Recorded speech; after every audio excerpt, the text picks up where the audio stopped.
Hello शेतकरी मित्रांनो, आजच्या व्हिडिओमध्ये आपलं स्वागत आहे मित्रांनो। हे बघू शकता आपलं सोयाबीन पेरणी झालेली आहे मित्रांनो। आमच्या इकडं हे सोयाबीन आता निघत आहे आमचं पूर्ण। आमच्या इकडं पूर्ण पेरण्या झाल्यात मित्रांनो। हे पहा तुम्हाला व्हिडिओमध्ये दाखवतो। हे पहा सोयाबीन आमचं पेरलं आहे आणि आता हे उगवत आहे मित्रांनो। तर तुम्हाला हे दाखवतो पहा मी। हे हळद आहे आपली, ही हळद,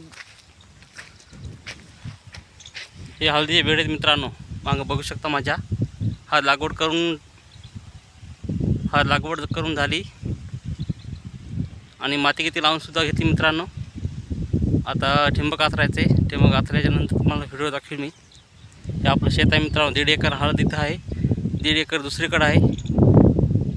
यंदा हळदीचे भाव चांगले राहिले मित्रांनो। हळद बी चांगल्या प्रकारे झाली यंदा, आम्हाला भाव बी चांगला भेटला मित्रांनो। 15-16 हजार रुपये क्विंटल हळद विकली यावर्षी। चांगलं उत्पन्न झालं आणि भाव भेटला, त्यामुळे शेतकरी पूर्ण समाधान आहेत मित्रांनो। आजच्या व्हिडिओ जर आवडला असेल तर लाईक करा मित्रांनो। जय जवान जय किसान।